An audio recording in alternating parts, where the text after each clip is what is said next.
Okay, great. Well, welcome to our back to school freezer meal edition, not just for people going back to school, but also back to work and just getting back to reality. I am super excited to have you here. I know I have one person joining me live today, and then anybody who's watching the replay, welcome as well. Today we are going to be making 5 meals. And they're a lot of fun. They're good family favorites, and can give you some tips on even making them a little healthier for your family, or how you can spruce them up a bit. So we are going to be making cheeseburger mac, Parmesan garlic pizza casserole, garlic bread meatball subs, sweet garlic chicken, and barbecue chicken tacos today. So let's get this party started. So Barb, you're more than welcome to ask any questions on this live. Your video and stuff like that doesn't show up on the recording, but your voice will. So again, feel free to ask any questions, because if you have some, I'm sure somebody else has them as well. Thank you. Yeah. Okay. So we're going to get started with the cheeseburger mac today. A couple housekeeping things. If you've worked with me before, you haven't, just a reminder, make sure you grab your garbage can or some sort of bin or bowl that you can put your garbage into. I usually will tell people to grab their Clorox wipes, or just wipes for the counter, or a wet dishcloth for in-between recipes. And then I always find it super helpful to have a dish towel ready to go. If you are someone that is going to go wash your hands back and forth frequently, it's ready to go. You can wipe stuff up. So let's get this party started. So we're going to go ahead and start with a clean workspace and grab the items we need for our cheeseburger mac.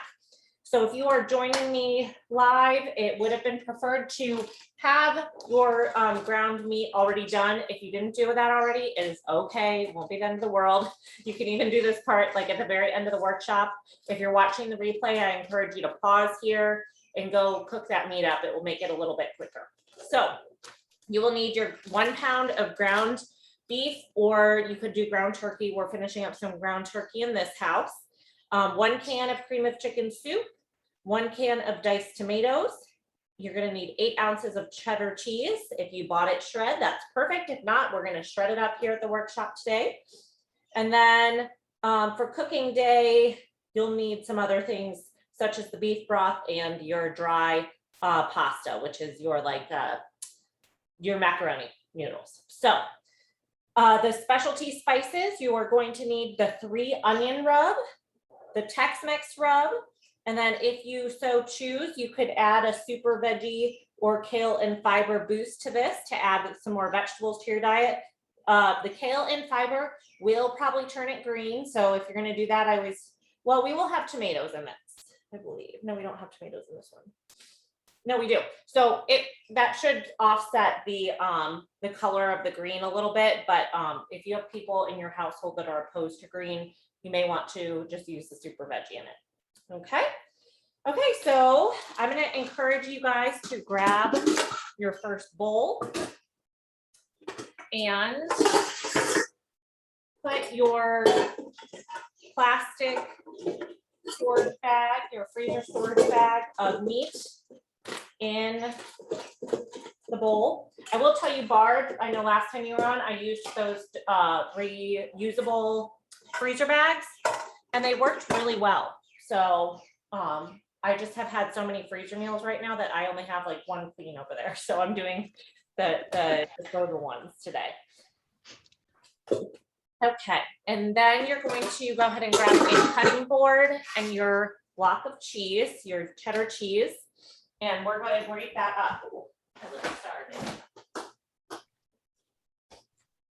Okay, so as you guys have probably heard if you've joined me before, we really love to use fresh grated cheese in this house. You can get the big block of it for actually pretty cost-effective price and grate up your cheese during the week. or you can do it all at once and put it in a storage container. And the reason I love doing this is because your pre-shredded cheese often has extra preservatives in it because of cornstarch and things to help it last longer and not stick together and mold. So if you're trying to decrease the amount of processed foods, added sugars, because cornstarch is essentially an added sugar, then I encourage you to think about getting a coarse grater.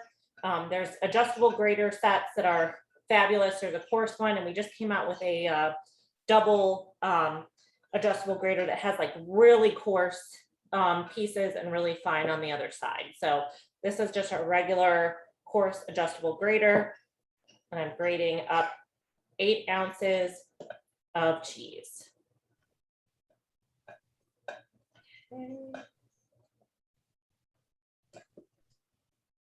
And almost done. And you really actually want your cheese grater holder for the end, because otherwise you can cut yourself on these. I don't have my holder available, so I'm just gonna stop where I am and I'll cut up the rest of this later.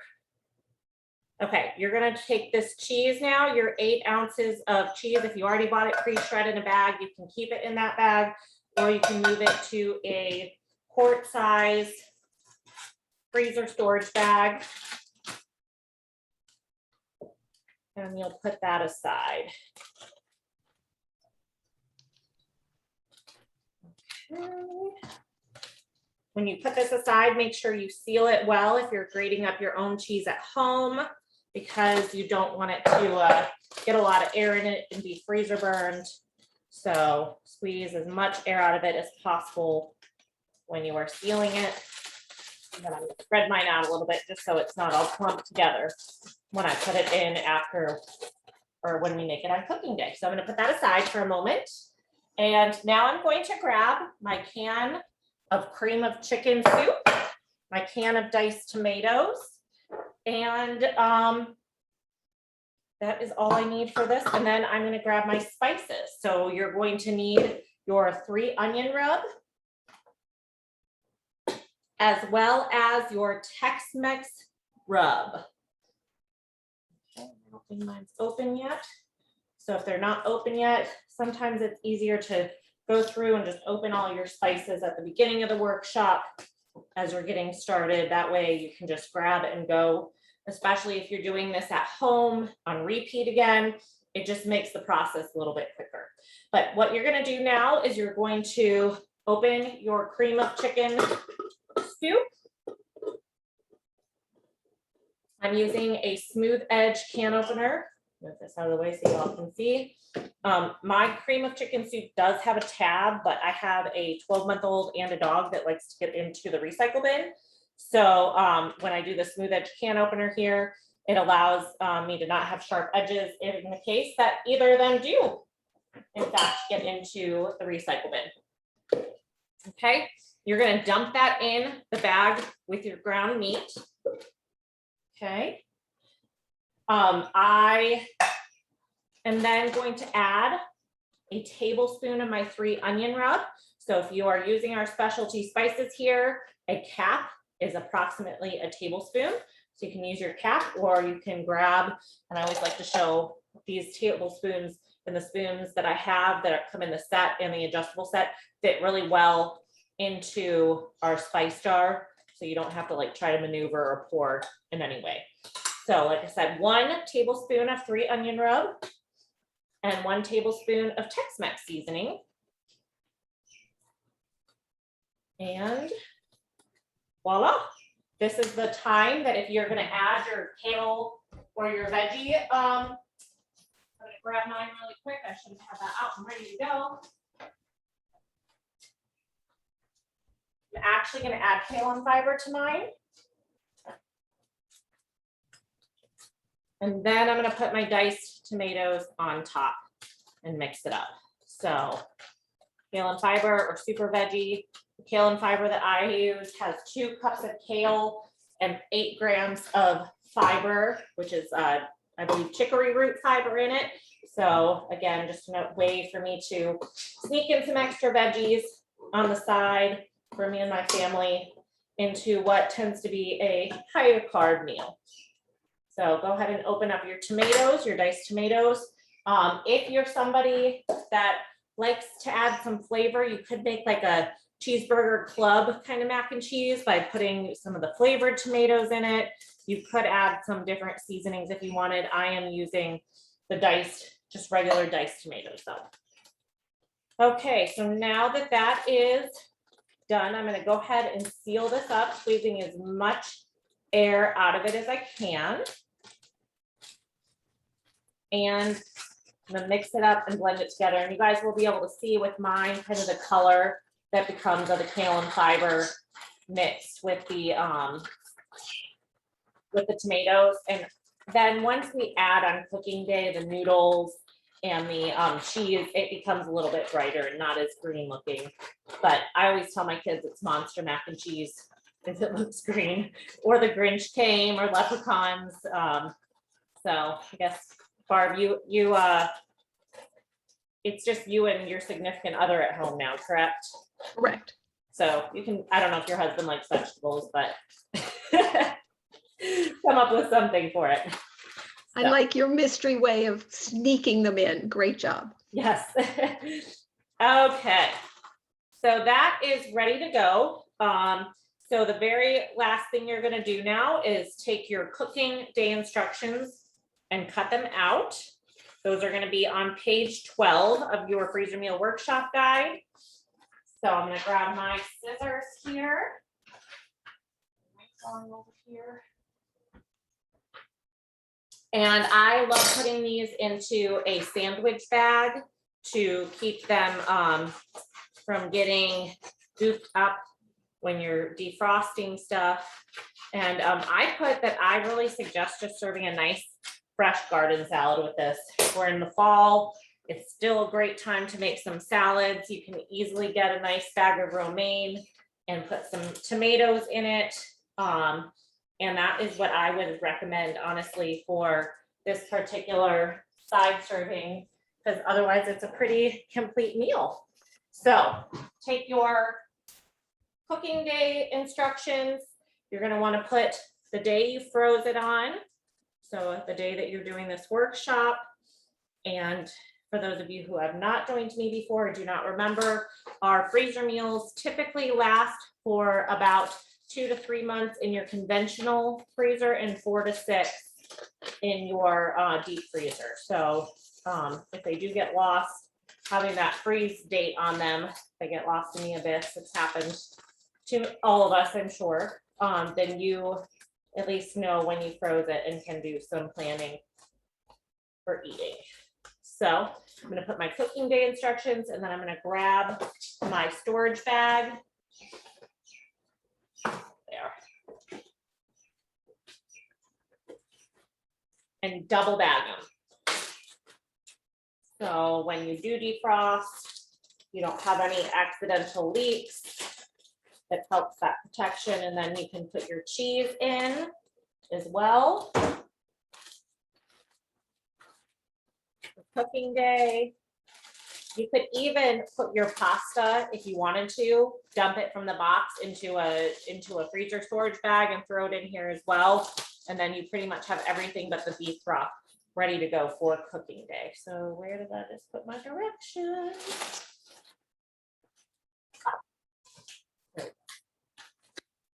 Those in so you can see what it is. Seal it up.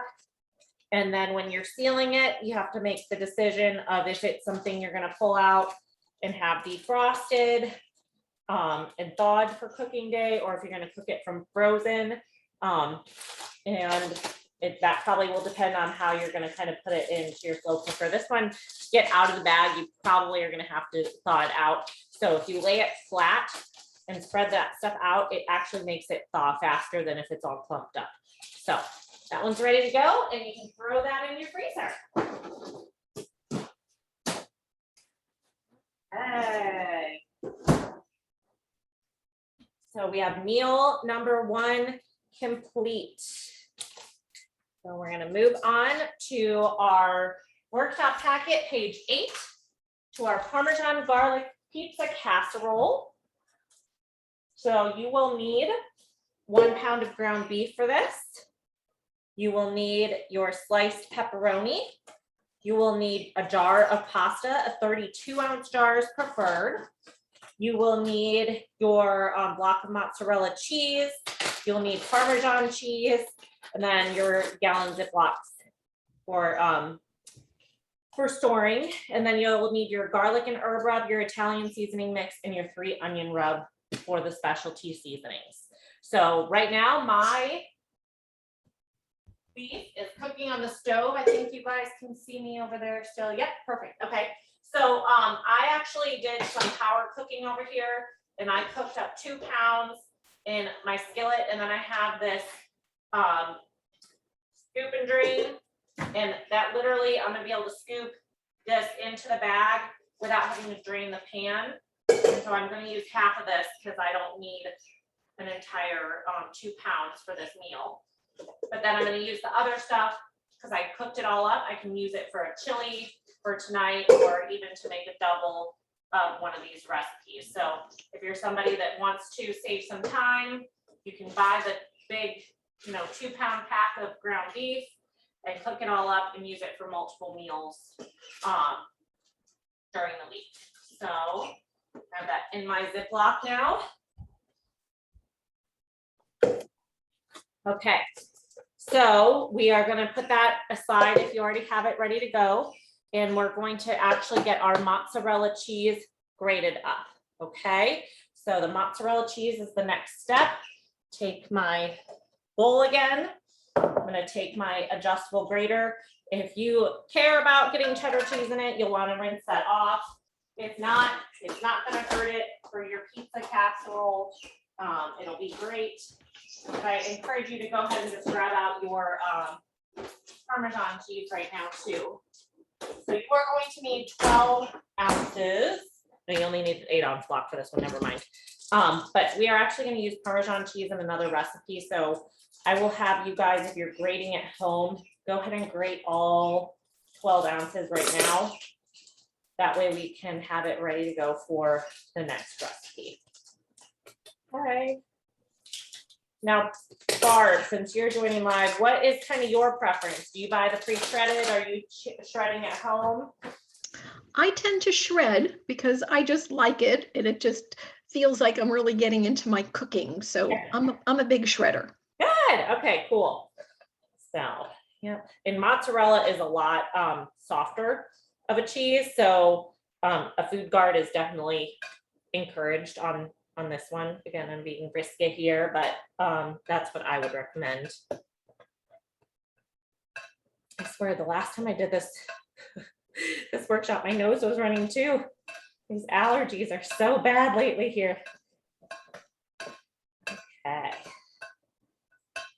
So grate this up. For those of you who are joining me and maybe have not grated cheese before, I encourage you to take your cheese grater, whatever kind you have, and put it in front of you. Don't do it sideways. Actually put it facing outward and do long strokes up and down from behind. That way, it's just easier in terms of the way that you actually move your hand over the grater, as well as not making it so awkward trying to move it this way. Okay, you don't have to turn your wrist as much. Okay, throw that in there. I'm gonna grab a paper towel, swab my nose, grab my nose, wash my hands. So keep on grating while you guys are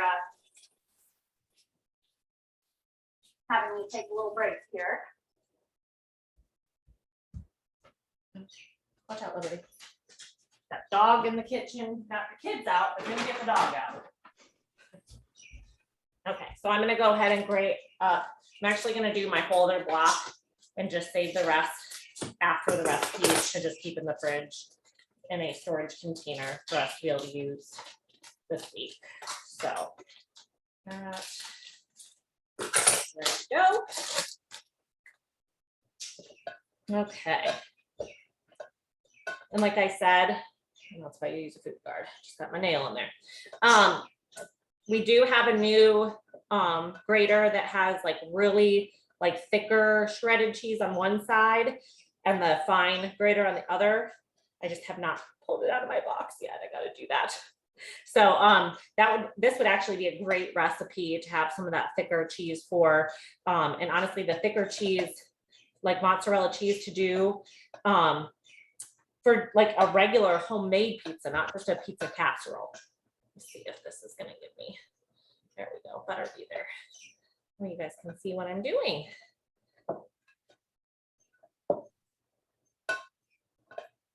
Okay.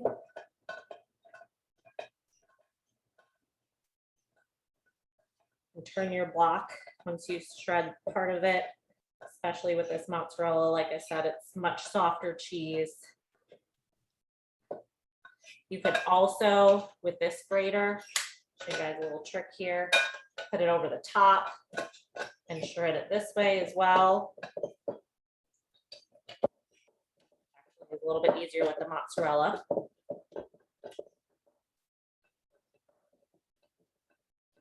That is the way that you can also do it if you're serving it over a spaghetti or a salad, if you're gonna grate some cheese for somebody fresh, like they do at the store. It's not your rotisserie grater, the rotating one, but it works. Perfect.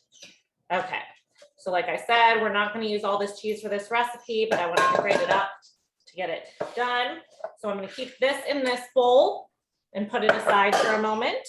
Actually, we're gonna go ahead and put about 8 ounces in a quart bag. Go ahead and just do that now so you can put the rest aside for later. So you need actually 4 ounces in a quart bag. So I'm guesstimating. Cheese in a recipe is never going to be a bad thing. And you can add that then on top on cooking day. And then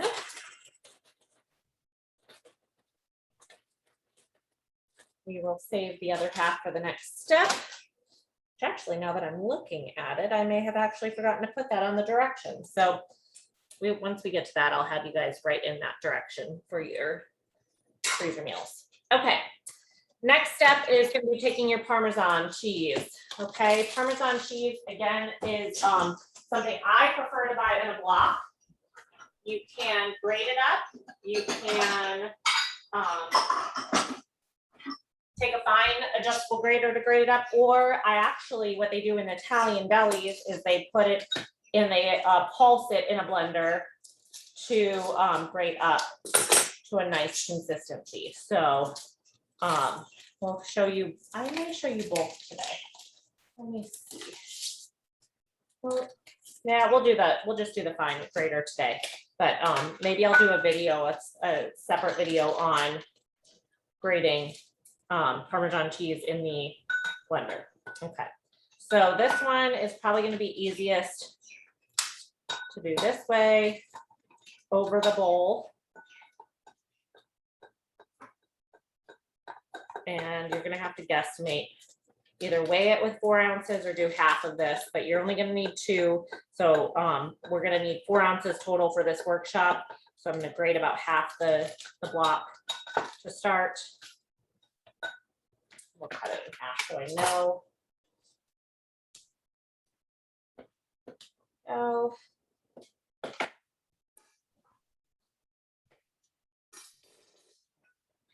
Okay.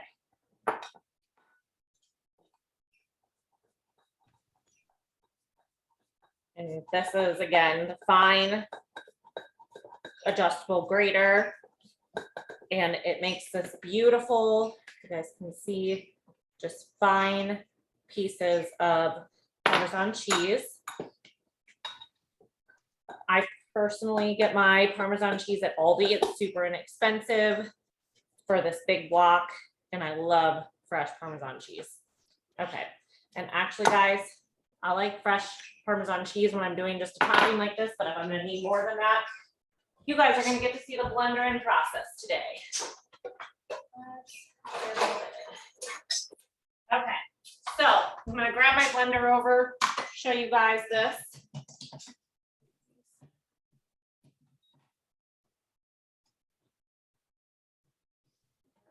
grab it. Sorry, I'm off camera. I'm going a little rogue here.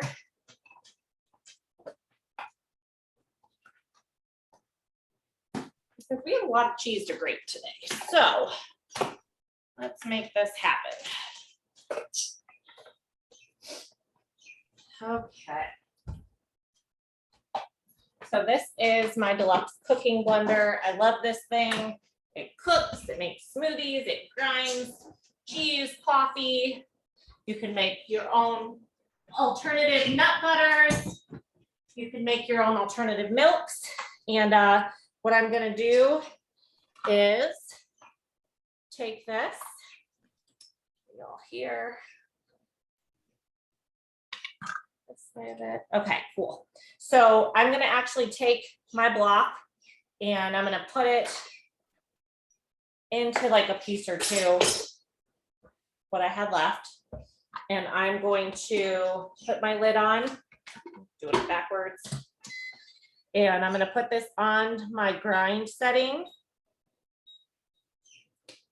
and start.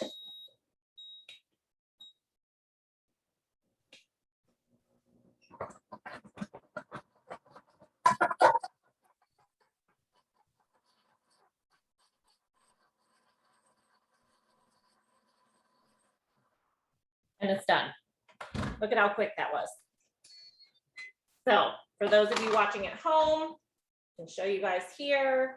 There's the smoothie. Wow. Yeah. Much quicker, huh? Okay, so now we're done with the blender. We're done with that cheese, and I'm gonna go ahead and pour that into my bowl. You can store it. You could have made it a little bit finer if you wanted to, or thicker, or you can keep one of those, you know, old Parmesan cheese containers that you have when it's gone and store it in one of those. So, ready to go. Okay. So now that we have our 4 ounces of cheese ready to go, you're only gonna need 2 ounces for this recipe. But you're gonna put 2 ounces of cheese into a sandwich bag. This is where our wipes are gonna come in handy because I have cheese all over my counter now. And that'll be stored as well for cooking day or the Parmesan, or for the pizza casserole. Okay, so now that we have our cheese grated up, we're going to go back to our pound of ground beef. Okay, we're gonna go back to our pound of ground beef, and you are going to take and add 1 tablespoon of 3 onion rub,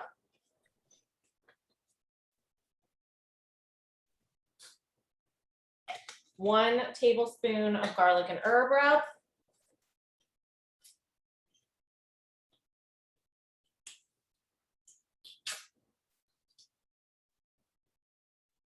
and 1 tablespoon of Italian seasoning mix. What's the best way for you guys to see this here? Okay. Trying to get some good video. There we go. Okay, cool.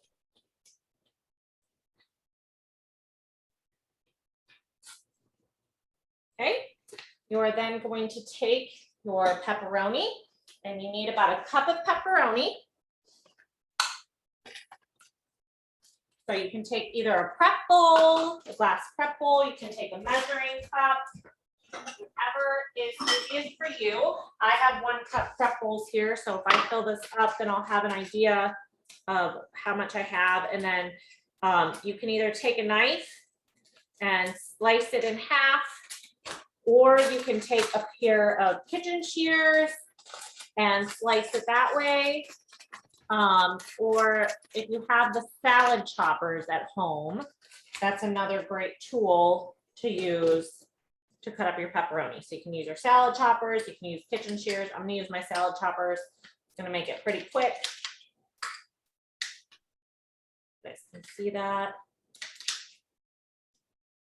And start adding that into my pizza casserole. Another little hack is you can always buy mini pepperoni, guys, okay? So if you're like, it would be so much easier, you can always buy the mini pepperoni and just put those in whole then. And honestly, you guys, 1 cup of pepperoni is just part of the recipe. If your family's really big into pepperoni, you can do this. You could also exchange pepperoni for sausage. You can, you know, doctor this up with some onion or some peppers or mushrooms, whatever kinds of things you actually love on your pizza, you can put in this pizza casserole, okay? So now that we have our pepperoni in there, I'm gonna take my jar of marinara. Again, you're gonna need about 32 ounces. So I have a jar here that's 24 ounces. Get out my handy dandy jar opener. Show you guys this. So this one's 24, so I'll have to put another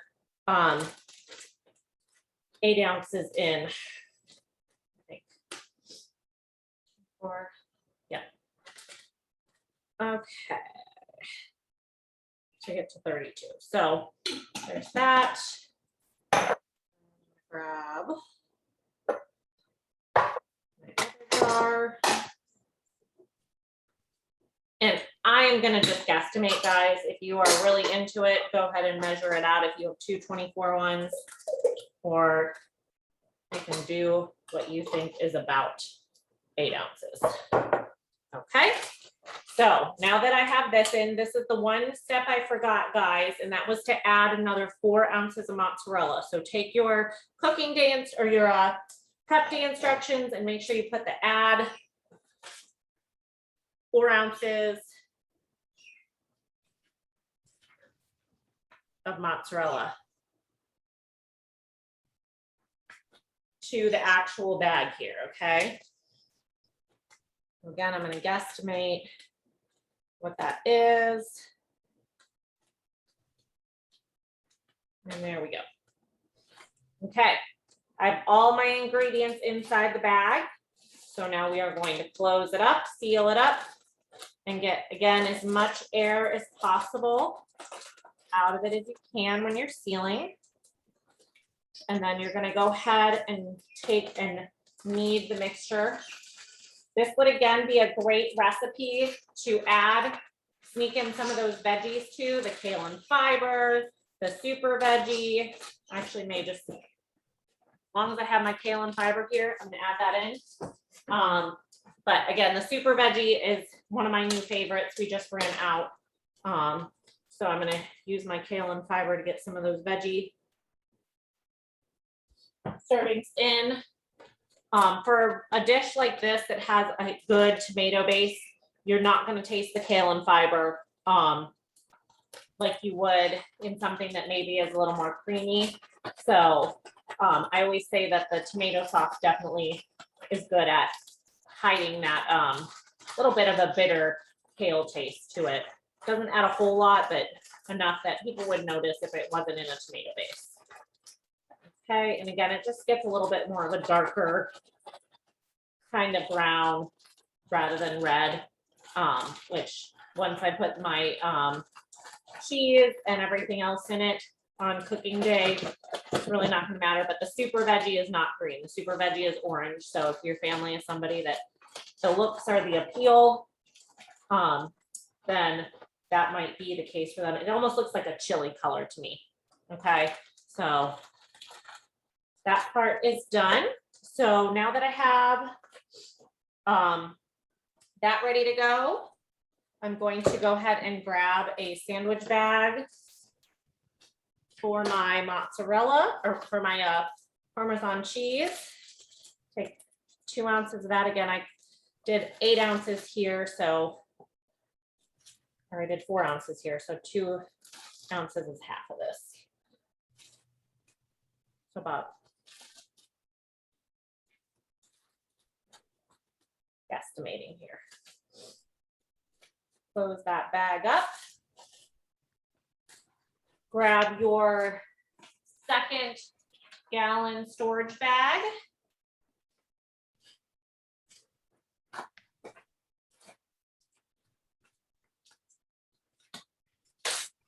you will place everything that you did. So you have your meat mixture. You have your mozzarella cheese from earlier. You have your Parmesan cheese. And then you're gonna go ahead before you seal this up, get those cooking day instructions cut out. And those were on page 12, the bottom of page 12. Go ahead and add those to your bag, your sandwich bag would be preferred. Don't forget to put the date on it, the date that it's frozen. And close it on up.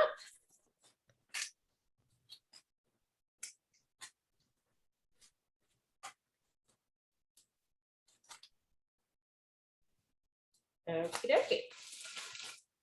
Once again, how you store it, you choose it. This one's going to be probably, it really, you could cook this from frozen too. So it depends on what cooking vessel you're going to use. It recommends a slow cooker, rock crock, Dutch oven, or deep covered baker, or your pressure cooker. And if you're going to put it in the pressure cooker or the rock crock, you may want to shape the meat to that. So there is our second bag done. So go ahead and put that in your freezer, and we will get started with the next recipe here shortly.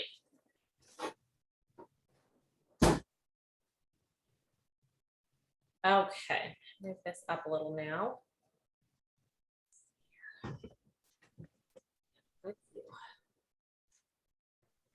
Okay. Okay, so this is a great opportunity to clean up your workspace a bit. We should be done with our graters at this point. If you shred up all your cheese, so you can put those aside. You're gonna be done with your pepperoni, so that can be put aside.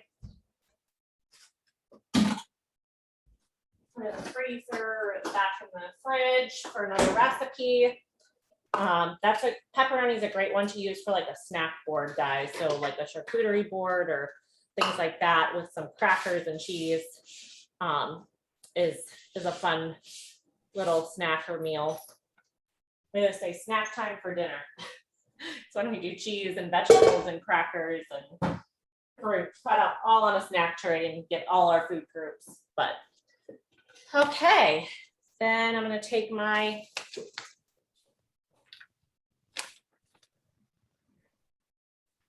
cloth, clean up my workspace.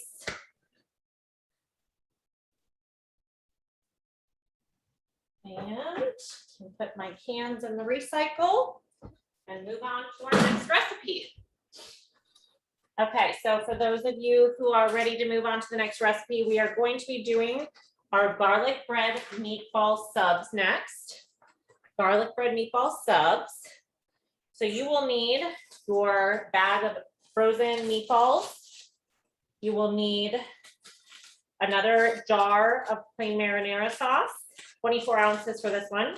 You'll need the rest of your mozzarella cheese, 4 ounces. You're gonna need 2 sticks of softened butter. You're also gonna need the rest of your 2 ounces of Parmesan cheese and 2 loaves of soft baguette. 2 loaves of soft baguette. Okay, so I'm gonna grab my meatballs out of my freezer and get those ready to go. So the meatballs, it says a 32-ounce bag. You can also use turkey meatballs, or they do also have alternatives to meatballs if you're vegan, vegetarian. Okay, so I have my bag here. Cut it open, and that's going to be the first thing to go at the bottom of your first bag.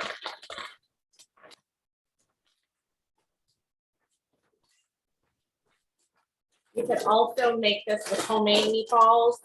I would recommend that they're already cooked or frozen before you put them in the bag, though, because otherwise you're going to be squishing up a lot of stuff with them. So your meatballs are gonna be in there.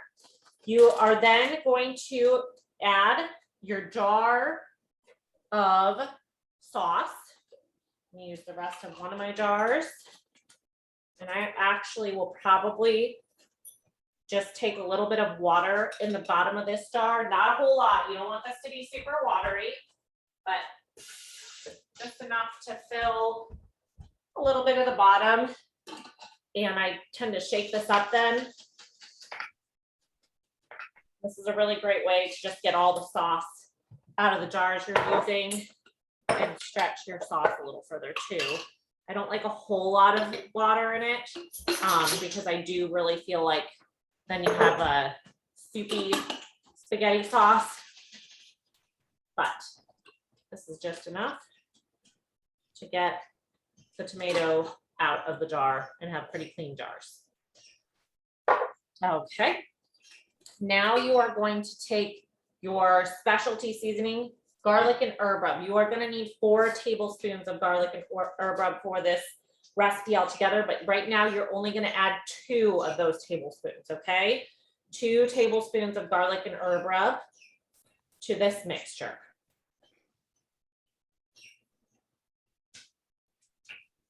And you're going to close this one up.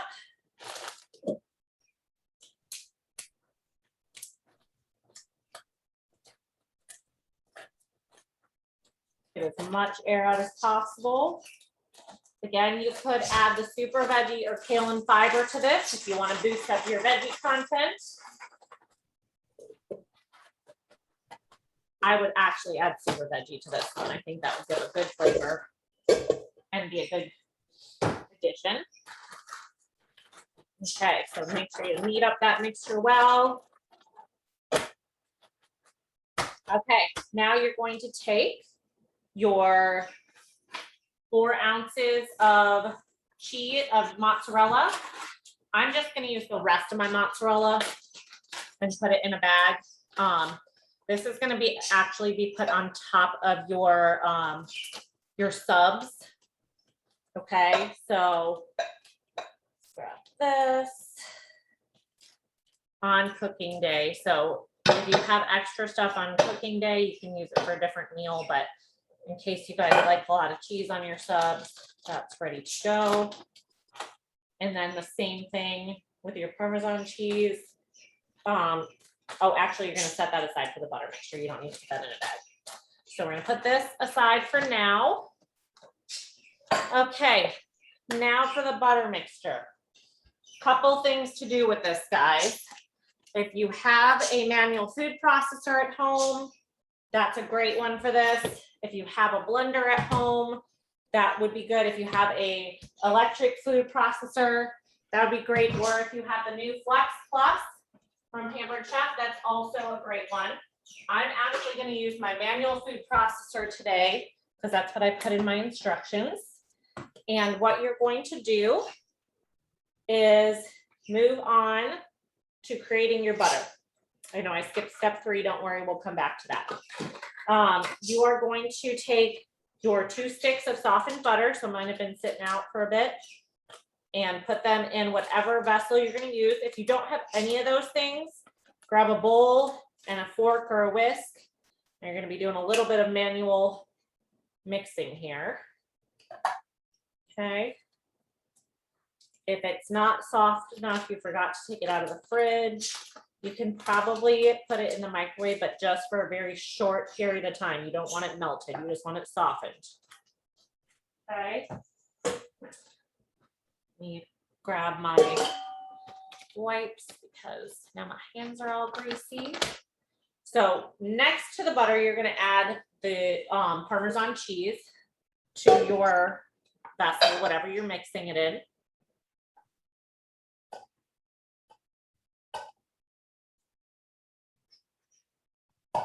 There we go.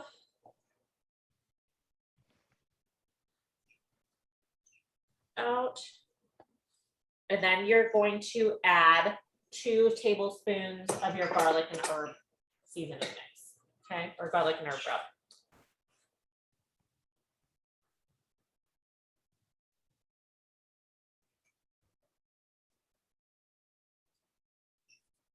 There we go. I'm gonna put on the lid to my manual food processor and start pumping.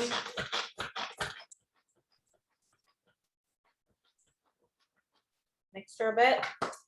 The butter may not be soft enough. You may have to open it up a couple times if your butter is not soft enough to push it back down to the blades.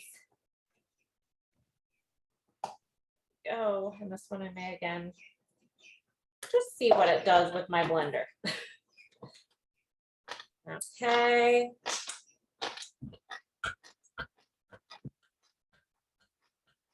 Essentially, you're making a butter spread, okay? So the idea behind this is you're making a butter spread. My butter was not soft enough. I did not leave it out long enough. So I'm gonna carefully take this blade out. We're gonna use the blender again. Okay, so you guys get to see the cooking blender in action a few times today, which I don't usually do. It's a treat for the workshop here. There we go. Grab this. Scraper.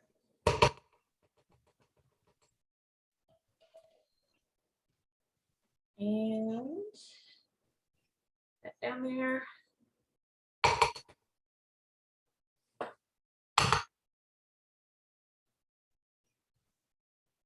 Okay, cool.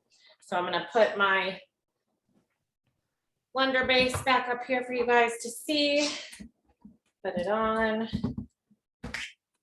Turn on the switch. Lid on. Sounds like R2-D2, you know you have your lid on. I'm actually gonna put this on the smoothie setting and start it.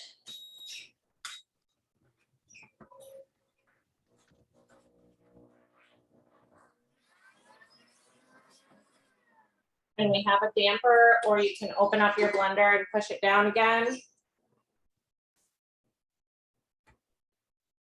It's kind of like when you're making, let me try the grind. Let's cancel that, try the grind setting. Let's get to see the.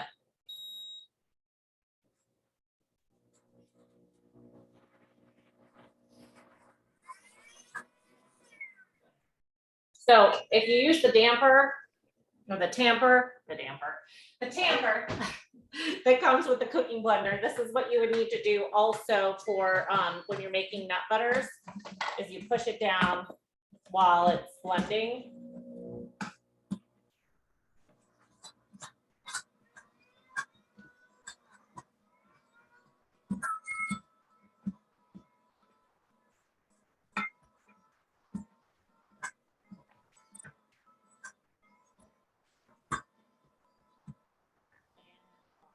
Okay, and what that does is it pushes it down and it's just short enough that it's not going to hit your blade when you're using it at the top here. So that's kind of a neat little feature to that. Now my butter is blended up and you're going to take this and put it aside momentarily and get your baguette. Okay, if your baguettes, if you didn't get them today or they're frozen or whatever, you can put this butter mixture aside in your fridge for cooking today, but I would probably use this meal a little earlier than I would otherwise. Okay, so you're gonna grab your bread.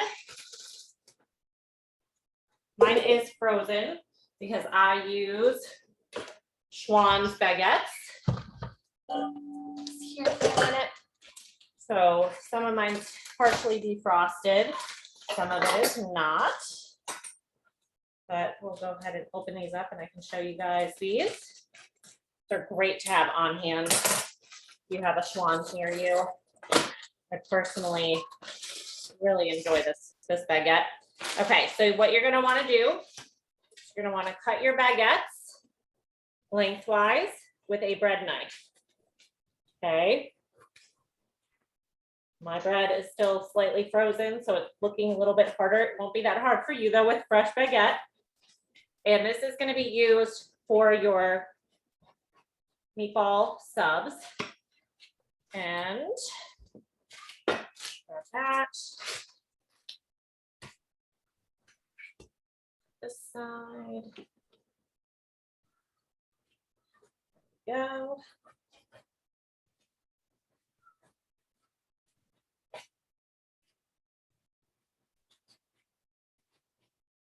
Okay.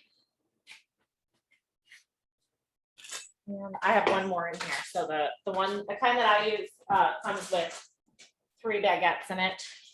And that's going to be perfect because it'll make 6 perfect size subs for me. But if you have your baguettes from the store, chances are is your subs might be a little bit longer.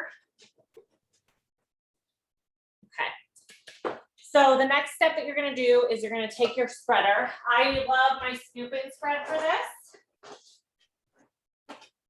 I can find where my family put it. This one today. Scoop and spread is what I would use theoretically, but I'm going to go ahead and get my scraper here. And you're going to take that butter and spread it, the butter mixture, on the inside of your baguette, both sides, liberally.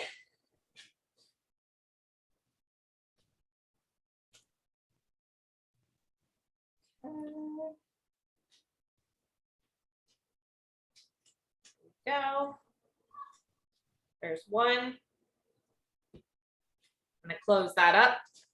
So if you have the longer baguette, cut it into thirds. If you have one like mine, you can cut it in half or in thirds. I actually might cut mine in thirds, even with it being this size, because I have small kids and they can always have 2 servings if we need it, but then we're not wasting food. You'll cut it into thirds and you'll put that in another separate freezer bag.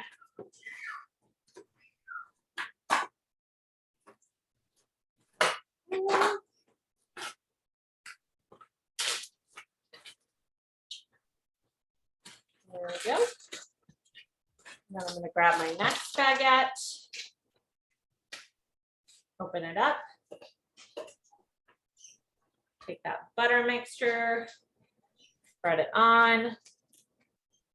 So you guys, this is going to be like the garlic bread meatball sub. So if you're ever wanting to make a homemade garlic bread to go with spaghetti or even some nice bruschetta, this is a really great butter mixture recipe for that too.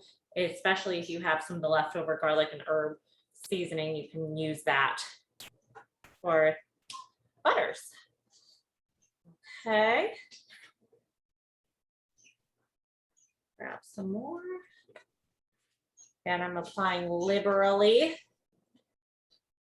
to the bread.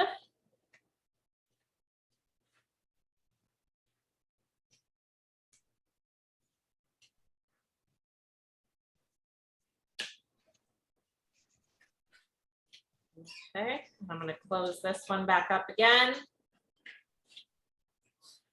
And cut into thirds. On cooking day, I will put these on a sheet pan and open them up to cook.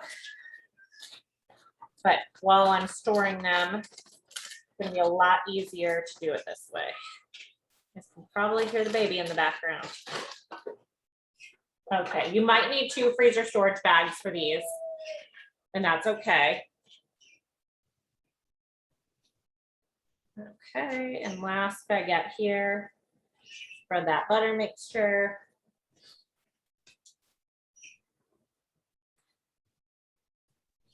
Okay, beautiful.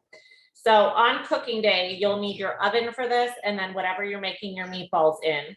And then you'll open up the baguettes, put them on your sheet pan to bake, and then it will, when they're done, you'll put your meatballs on top of them. So your meatballs will be in your slow cooker or your rock crock or your pressure cooker, your quick cooker, and it just is super, super delicious. Okay. If you have leftover butter mixture, that is okay. Like I said, again, you can store that and use it for whatever you want. You can use it on bread. You can save it for next time you cook. It's a good base for sauteing vegetables. Close that up. And go. Shoot. Okay, I'm gonna try to fit all these. Let's see if I can fit these in this bag. If not, I'll grab another one. Think I might be able to fit them all without smushing them. I can, woohoo! Okay, cool. So this one I definitely would label the outside as the garlic bread for your meatball subs. I probably wouldn't put this and smash it into another storage bag with everything else because it's already pretty tight in a storage bag. So grab your Sharpie and label this meatball sub garlic bread. And I would put this like bag 1 of 2. That way, when you pull it out, you remember that there's 2 bags. Okay, so I'm gonna put this aside. I'm gonna take my meatball mixture and the cheese, and that one I will put in a separate storage bag with my cooking day instructions. There we go. This one, I actually will probably take the meatballs and put them down at the bottom because this is probably one that I will make from frozen. So that's just me personally. Again, if you have to use your personal judgment on what you do in your household, then you're gonna go ahead and grab your cooking day instructions, page 13, the top one, cut them out. And I would recommend sauteed zucchini and bell peppers as a side for this, and maybe some fresh fruit. But that's what I have on the freezer guide is the sauteed zucchini and bell pepper. And put your freeze date on it.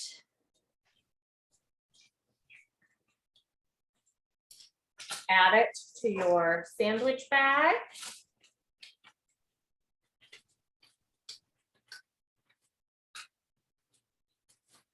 And close it up.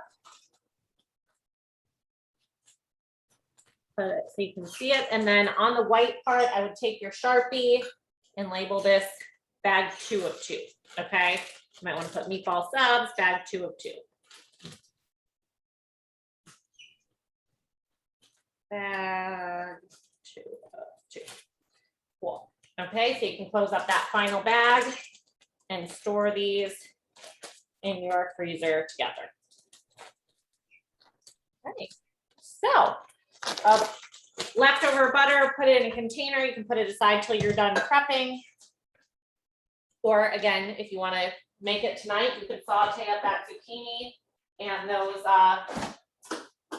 peppers with that. And actually, I think I'm going to make mine tonight. It sounds delicious right now. And I have leftover butter mixture, so that is going in my fridge. Okay, so recipe number 3 is complete. We're going to go ahead and do our cleanup. Move some stuff over to the sink. Those of you who are watching at home or on the replay, our sweet garlic chicken is going to be our next recipe. So we are really going to be transitioning from our more Italian pasta-based recipes to our chicken ones now. Throw this up here. Grab my knife, move it over. And for this recipe, you are going to need 4 to 6 boneless, skinless chicken breasts. You're going to need your packed brown sugar. You're going to need cornstarch, your smoky barbecue rub, garlic and herb rub, Asian seasoning mix. And then for those of you who were lucky enough to get the cherry balsamic vinegar before it was retired, you're going to want to grab that out because that is going to make this a very delicious recipe. If you don't have it anymore, you're watching this after it's been discontinued and you didn't have an opportunity to get it, you can use a regular balsamic vinegar or you can grab a flavored one of your choice. Okay. So let me grab my chicken out, as well as my cornstarch. The glories of doing this in your own home. And really, guys, I find that if you can clean up and grab the stuff as you're going like this, especially if you're doing it at your house, you're gonna feel less overwhelmed. It is nice to have like the canned goods out, but have kind of a system to how you're prepping. Okay, you're definitely going to want your bag again, or your bowl again, to put this stuff in. You're gonna need your Ziplocs. If you haven't put your chicken in them yet, this is the time to do it. I have a family pack of very, very large chicken breasts. So all I'm gonna do is put 3 and 3 in them, because that is really the equivalent to 2. You can always cut them in half. If you have a closing cut, that's a great tool to use to cut these chicken pieces like lengthwise to make them thinner. But I prefer to cook them like this because I actually cook these in the quick cooker all the time. And I'm just gonna grab my next bag, get this chicken ready to go so I don't have to wash my hands again. And I find if they're too thin, I can't cook my starch at the same time, because then it overcooks the chicken when it's thinner. So I choose to keep mine in a little bit bigger form. But if you're somebody that is doesn't want them to take as long to cook, and you're not cooking your starch in the same vessel, then this is the opportunity to cut them a little bit thicker. Okay, wash my hands really quick.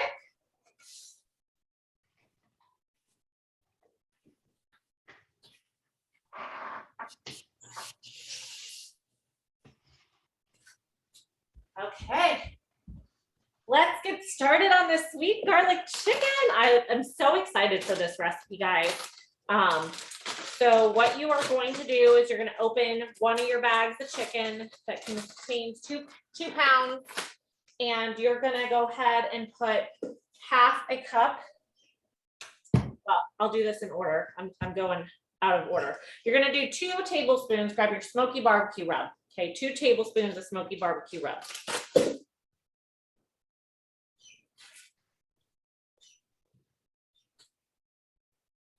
You're gonna do 1 tablespoon of garlic and herb rub. And actually this will probably finish off your container of it. So if you liked that one, mark it down for that butter recipe.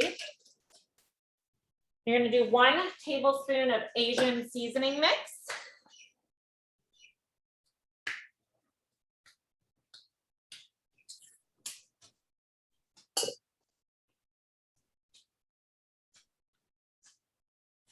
One tablespoon of cornstarch.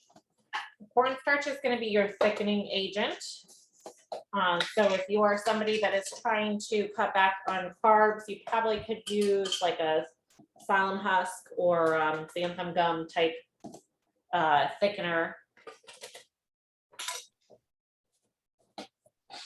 And then you're going to do 2/3 a cup of your cherry balsamic vinegar.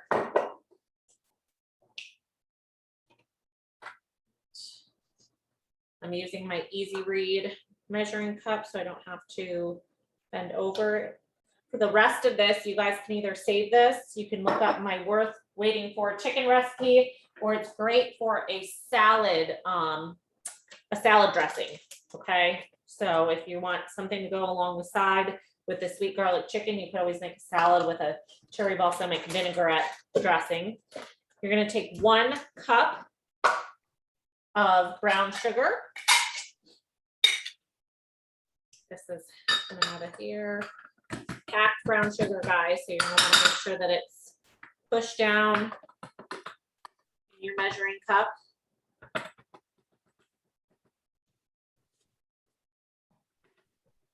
Go. Whoop, making a mess. That happens.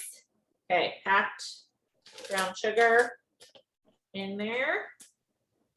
And then half a cup of water.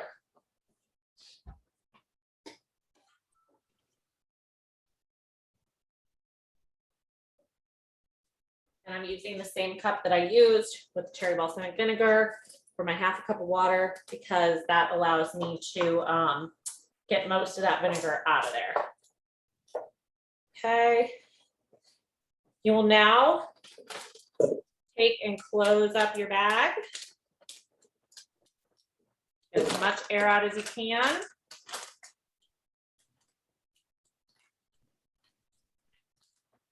And then knead all that together. You're really going to want to get the brown sugar and the seasonings around all that chicken.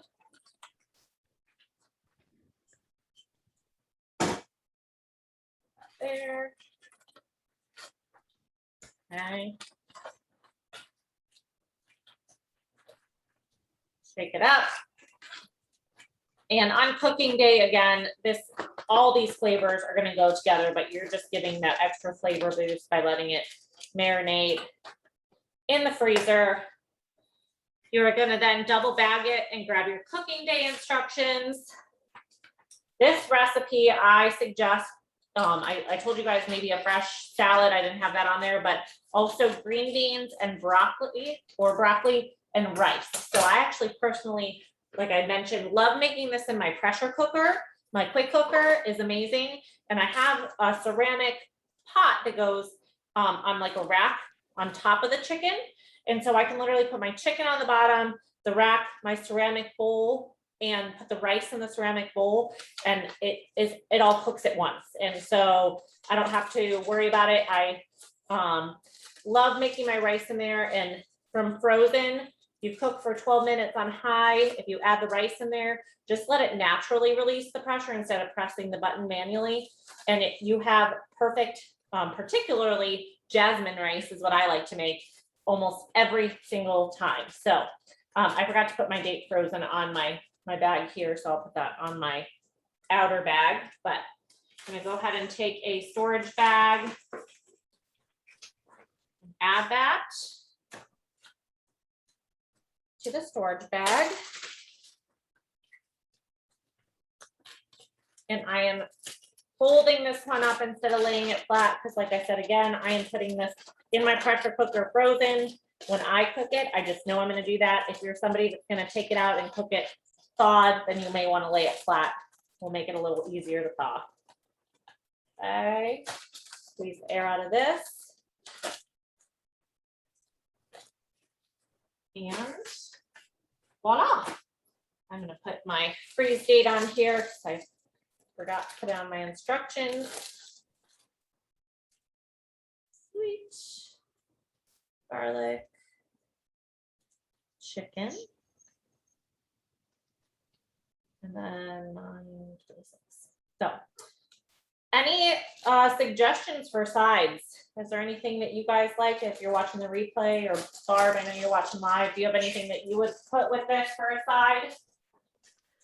Well, I tend to periodically go crazy and make egg rolls. And when I do it, it's such a recipe, I make like 30 or 40. So just as a thought, that might be a little vegetable egg roll might go good with that. Ooh, yeah. That would sound, very good. So, I love thinking of different ways to use these. So, okay. We're gonna clean up our space now since that recipe is done, and we're moving on to the last recipe here, folks. So, are you keeping up okay, Barb? Am I going at an okay pace? You're perfect. I'm still oohing and eyeing over the cheese in the blender. That was the most brilliant tip I've learned all afternoon. Yay, I'm so glad. Yes, I'm trying to think who I learned that from. Oh, my friend Frial. She is actually Lithuanian, and she her husband's Chinese, but she was a classically trained chef, and so I watch her because she also does workshops and things like this, and she gave us that tip, and I was like, oh my gosh, best thing ever. And clearly today you saw how much time that saved. So okay, last recipe, guys. We are moving on to our barbecue chicken taco recipe. So you're gonna need your last bag of chicken. Again, about 2 pounds of chicken here. You're gonna need your black beans, your corn, your smoky barbecue rub, your garlic and herb rub, and your Tex-Mex rub. Again, if you want some super veggie or kale and fiber, if you have that at home, that's a great one to add to this. You can also on cooking day make it more like fajitas and cut up some bell peppers and onions if you wanted to add those to it. But let's get started. So we're gonna first create the mixture with the chicken. So you're gonna need your smoky barbecue rub, 2 tablespoons. Of course, I just ran out, gotta grab my next jar of it. There we go.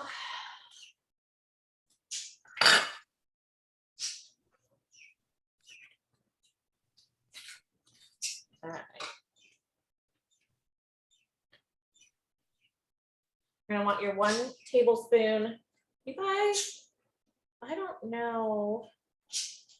Did you run out of garlic and herb rub? No, No, okay, I did. I must have had an open one. That's why. Okay, so you're gonna add your garlic and herb rub next. Okay, 1 tablespoon of garlic and herb rub.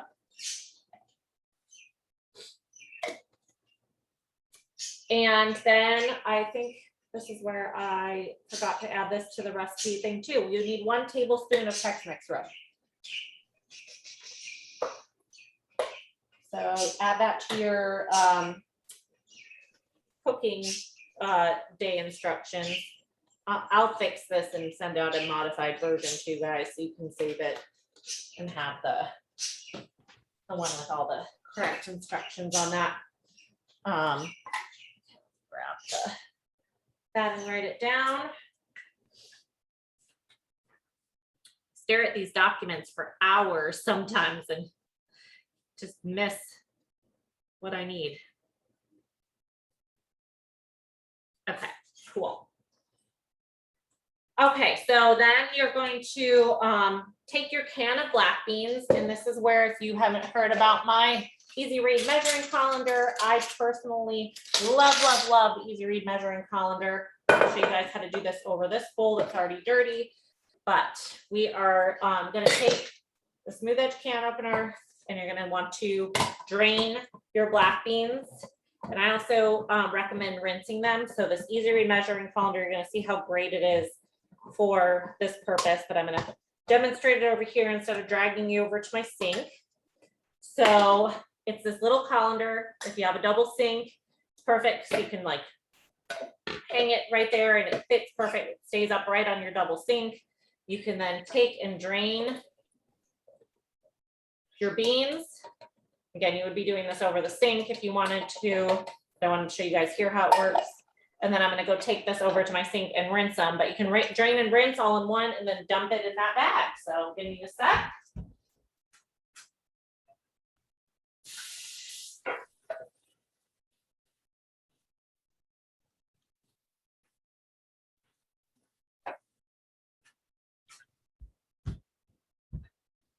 Drain and rinse. Throw these in the bag. And then you can use it again for your corn. So grab your can of corn. You can also use frozen corn, guys. You need about 1.5 cups of frozen corn, but canned corn for me is just an easier thing to use. Again, using my smooth edge can opener. For those of you who are eyeing this or have one and just don't know how to use it, I'm going to show you that really quick.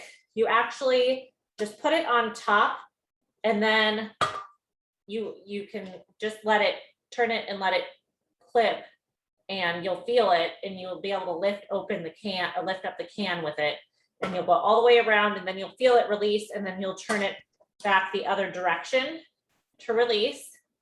Then you're going to take, you have a little bit of like clippers here, and there's a button on the top, and you'll line that open with the can, and you'll see that it pulls the can. And basically when they make cans, they just glue that lid on. So all you're doing is releasing that glue. And that's why it's a smooth edge opener. Again, you take your corn, you can drain it with the Easy Read measuring colander. You don't need to rinse this one. And you'll throw that in with the rest of your stuff. Okay. Okay, you're gonna take this now, close it up, seal as much, or seal it and get as much air out of it as you can. And then you're gonna knead it together. So this recipe, I do have, you would serve it on tortillas, guys, but this is also a really great recipe to make your taco bowls with. So you can serve it over lettuce, you could serve it over rice, you could serve it over quinoa, add some fresh vegetables to it. It's really a versatile recipe that doesn't just have to be made one way, especially if you're trying to cut back on having too many carbs or you just want to mix it up a little bit. You could serve it over tortilla chips as well and make some nachos with it.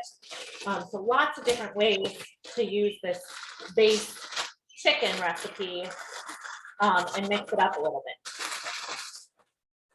And on cooking day, you know, a lot of times we have leftovers of this stuff. So this is a great like salad in a jar. Like you have leftover chicken, just put it into a jar with salad for the week and bring it for lunch or eat it for lunch. Okay, so that mixture is done.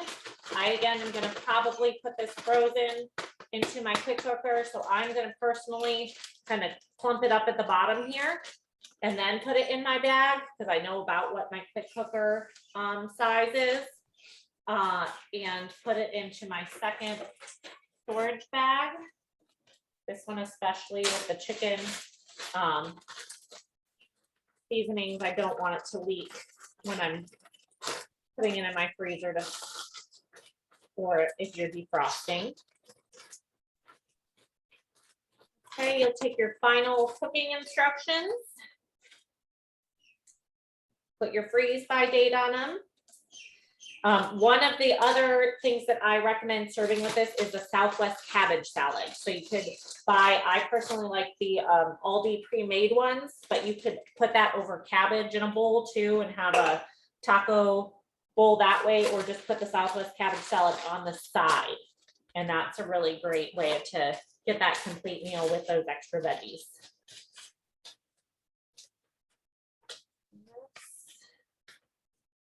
And voila. We are complete.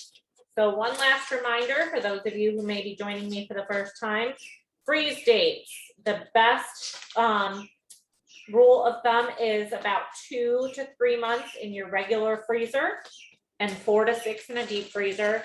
And guys, it's really going to depend on how cold your freezer stays, how often you open and close it, what other things you have in there as to how long these things typically keep. So like I said, this is just a rule of thumb, not a hard, fast rule. Air out of that. And recipe number 5 is done. Okay. So that's pretty much it for today, guys. So I hope that you were able to keep up, and I'm gonna remove the spotlight here. There we go. I really appreciate you joining me today for our freezer meal workshop. For anybody rewatching this, feel free to send me any questions. You can drop them in the comments on this video, and I can answer those questions. Or Barb, do you have any questions about what any of the recipes we made? No, but thank you. I'm all excited to try them and put them into play and see what everybody likes about them. Love it. Are you making one tonight, or are you going to save them? No, I'm making one tonight. You are? Which one are you making? The first one, the cheeseburger mac. Yeah. Ooh, yeah. Nice Sunday dinner recipe. Perfect. Well, again, thank you so much for joining me for Time at My Table, and stay tuned for the next Freezer Meal Workshop menu and registration information. Until next time. And I'm gonna stop.